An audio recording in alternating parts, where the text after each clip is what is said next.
Angel baby world എന്ന നമ്മുടെ YouTube ഫാമിലിയിലേക്ക് എല്ലാവർക്കും സ്വാഗതം. അപ്പോൾ നമ്മൾ ഇന്ന് സംസാരിക്കാനായിട്ട് പോകുന്നത് കുഞ്ഞുങ്ങളിലെ ജലദോഷം, ചുമ, കഫക്കെട്ട് ഇവയൊക്കെ ഒറ്റ ദിവസം കൊണ്ട് മാറ്റിയെടുക്കാനായിട്ട് എങ്ങനെ സാധിക്കും, നമുക്ക് വീട്ടിൽ തന്നെ എന്ത് ഹോം റെമഡീസ് ചെയ്യാം എന്നുള്ളതാണ്. കുഞ്ഞുങ്ങളിൽ മിക്കപ്പോഴും കണ്ടുവരുന്ന ഒന്നാണ് തുടർച്ചയായിട്ടുള്ള ചുമ അല്ലെങ്കിൽ ജലദോഷം, മൂക്കൊലിപ്പ് തുടങ്ങിയവ. ഒരു ജലദോഷം ഒന്ന് വന്നു പോയി ഒരാശ്വാസം ആകുമ്പോഴത്തേക്കും അടുത്ത ജലദോഷം എത്തും. ഇത് പേരൻസിൻ്റെയും വലിയൊരു തലവേദനയാണ്, അതുപോലെ കുഞ്ഞുങ്ങൾക്കും വലിയൊരു ബുദ്ധിമുട്ടാണ്. അപ്പോൾ അലോപ്പതി അല്ലെങ്കിൽ ആൻറ്റിബയോട്ടിക്സ് ഒക്കെ നാം കൊടുക്കാറുണ്ട്. എന്നാൽ സൈഡ് എഫക്റ്റ് ഒന്നുമില്ലാതെ വീട്ടിൽ നമുക്ക് ചെയ്യാൻ പറ്റുന്ന ചില പൊടിക്കൈകളുണ്ട്. ഒരു 9 മാസം മുതലുള്ള കുഞ്ഞുങ്ങൾക്ക് നിങ്ങൾക്കിത് കൊടുക്കാവുന്നതാണ്. 9 മാസത്തിൽ താഴെയുള്ള ചെറിയ കുഞ്ഞുങ്ങൾക്ക് ഇങ്ങനെയുള്ള മരുന്നുകൾ നമ്മൾ പരീക്ഷിക്കേണ്ട കാര്യമില്ല. അങ്ങനെയുള്ള കുഞ്ഞുങ്ങൾക്ക് അസുഖം വരുവാണെങ്കിൽ ഡോക്ടറെ കാണിക്കുന്നതാണ് സേഫ്. ആദ്യമായിട്ട് നമുക്കിതിന് വേണ്ടത് പനിക്കൂർക്കയിലയാണ്. ഒരു 3 ഇല പനിക്കൂർക്ക, അതുപോലെ തന്നെ 4 അല്ലെങ്കിൽ 5 ഇല തുളസി. ഈ 2 ഇലയും നന്നായിട്ട് കഴുകി ഒരു ഇടികല്ലിലോ അല്ലെങ്കിൽ അമ്മിക്കല്ലിലോ വെച്ച് നന്നായിട്ട് ചതച്ച് പിഴിഞ്ഞെടുക്കുക. 2ൻ്റെ നീര് ഒരു 1/2 ടേബിൾ സ്പൂൺ വീതം മതി. ഇവ 2ൻ്റെ നീരിലേക്ക് നമുക്ക് നന്നായിട്ട് ചെറുതായിട്ട് പൊടിച്ചെടുത്ത പനങ്കൽക്കണ്ടം ചേർത്ത് കൊടുക്കാവുന്നതാണ്. കുട്ടികളുടെ ടേസ്റ്റ് അനുസരിച്ച് നിങ്ങൾക്ക് പനങ്കൽക്കണ്ടം ചേർത്ത് കൊടുക്കാം. പനങ്കൽക്കണ്ടം ഇല്ല എന്നുണ്ടെങ്കിൽ നിങ്ങളുടെ അടുത്ത് നല്ല തേനുണ്ടെങ്കിൽ തേൻ ചേർത്ത് കൊടുത്താലും മതി. ചെറുതേൻ ഉണ്ടെങ്കിൽ ചെറുതേൻ തന്നെ ചേർത്ത് കൊടുക്കുക, അത് വളരെ നല്ലതാണ്. ഇവ നമുക്കൊരു 5 മില്ലി വീതം 3 നേരം കൊടുക്കാവുന്നതാണ്. നിങ്ങളുടെ കുഞ്ഞിന് ഒരു 1-1.5 വയസ്സൊക്കെ ആയതാണെങ്കിൽ നമ്മൾ ഈ കൊടുക്കുന്ന ഇതിൻ്റെ കൂടെ തന്നെ അല്പം ഇഞ്ചി നീരും കൂടെ ചേർത്ത് കൊടുക്കുക. ഇഞ്ചിനീര് ചുമയ്ക്കും ജലദോഷത്തിനും മൂക്കടപ്പിനും ഒക്കെ വളരെ നല്ലതാണ്.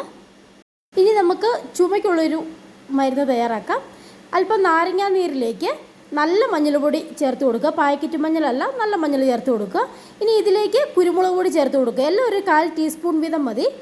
ഈ നാരങ്ങാ നീരും മഞ്ഞൾപ്പൊടിയും കുരുമുളക് പൊടിയും കൂടി തേനിൽ മിക്സ് ചെയ്യുക. അതും ചെറുതേനിലാണെങ്കിൽ അത്രയും നല്ലതാണ്. മിക്സ് ചെയ്തതിന് ശേഷം 3-4 തവണ കുഞ്ഞിന് കൊടുക്കാവുന്നതാണ്. ഈ പൊടികൾ തമ്മിലൊന്ന് മിക്സ് ആകാൻ പാകത്തിന് തേൻ ചേർത്ത് കൊടുക്കുക. അടുത്തതായിട്ട് ഒരു അടിപൊളി ഐറ്റമാണ് നമ്മുടെ ഈ ആക്സ് ഓയിൽ എന്നുള്ളത്. ഒറിജിനൽ ആക്സ് ഓയിൽ കിട്ടുവാണെങ്കിൽ അത് കുഞ്ഞിൻ്റെ ഈ കോളർ സൈഡിൽ ചെസ്റ്റിൻ്റെ ഭാഗത്തൊക്കെ ഒരു ഡ്രോപ്പായിട്ട് ഡ്രസ്സിലിട്ട് കൊടുക്കുക. നേരിട്ട് അത് മൂക്കിലേക്ക് ഇറ്റിച്ചൊന്നും കൊടുക്കാൻ പാടില്ല, മൂക്കൊക്കെ പൊള്ളാൻ ഇടയാകും. അതുകൊണ്ട് അവരുടെ ഡ്രസ്സിൽ അല്ലെ പില്ലോ കവറിലൊക്കെ പുരട്ടി മാത്രം കൊടുക്കുക. ഒരു ചെറിയ അളവിൽ മാത്രം അതിൻ്റെ സ്മെല്ല് മൂക്കിലേക്ക് കയറാൻ പാകത്തിന്. ഇത് പതിയെ ഡ്രസ്സിലോ പില്ലോ കവറിലൊക്കെ റോൾ ഓൺ ചെയ്ത് കൊടുക്കാവുന്നതാണ്. അതുപോലെ തന്നെ നമുക്ക് ഉപയോഗിക്കാൻ പറ്റുന്നതാണ് യൂക്കാലിപ്സ് തൈലം. അതും കുട്ടികളിലേക്ക് നേരിട്ട് കൊടുക്കാതെ അവരുടെ ഡ്രസ്സിലോ അല്ലെങ്കിൽ പില്ലോ കവറിലോ ബെഡ്ഷീറ്റിലോ ബ്ലാങ്കറ്റിലോ ഒക്കെ പുരട്ടി കുട്ടിക്ക് എപ്പോഴും അതിൻ്റെ സ്മെല്ല് കിട്ടുന്നത് പോലെ അങ്ങനെ പുരട്ടി കൊടുക്കുകയാണ് ചെയ്യേണ്ടത്. 2 മണിക്കൂർ ഇടവേളയിലൊക്കെ നമുക്കൊന്ന് ഡ്രസ്സിൽ ഇങ്ങനെ പുരട്ടി കൊടുക്കാവുന്നതാണ്. മൂക്കൊലിപ്പ് പെട്ടെന്ന് തന്നെ നിൽക്കാനായിട്ട് ഈ ആക്സ് ഓയിൽ അല്ലെങ്കിൽ യൂക്കാലിപ്സ് തൈലം വളരെ അധികം ഹെൽപ്പ് ചെയ്യും. ഇനി നമുക്ക് ചെറിയ ചുമയൊക്കെ ഉള്ളെങ്കിൽ വേണമെങ്കിൽ നെബുലൈസേഷൻ കൊടുക്കാം. ചെറിയ കഫിന് നോർമൽ സലൈൻ മാത്രം ഒഴിച്ച് നെബുലൈസേഷൻ കൊടുത്താൽ മതി. റെസ്പ്യൂളിൻ്റെ ആവശ്യമില്ല. റെസ്പ്യൂളോട് ചേർത്താണ് നെബുലൈസേഷൻ കൊടുക്കുന്നതെങ്കിൽ അത് ഡോക്ടറോട് ചോദിച്ചിട്ട് മാത്രം കൊടുക്കുക. ചെറിയ ജലദോഷമൊക്കെ വന്നാൽ കുഞ്ഞുങ്ങളെ കുളിപ്പിക്കാതെ ഇരിക്കരുത്. അവരെ പനിക്കൂർക്ക അല്ലെങ്കിൽ തുളസിയിലേക്ക് ഇട്ട് നന്നായിട്ട് തിളപ്പിച്ച വെള്ളം തണുക്കാൻ വെക്കുക. ആ തിളച്ച വെള്ളത്തിലേക്ക് പച്ചവെള്ളം ചേർത്ത് കുളിപ്പിക്കരുത്. തിളപ്പിച്ച് ആറിച്ച വെള്ളത്തിൽ തല നനച്ച് തന്നെ കുളിപ്പിക്കുക.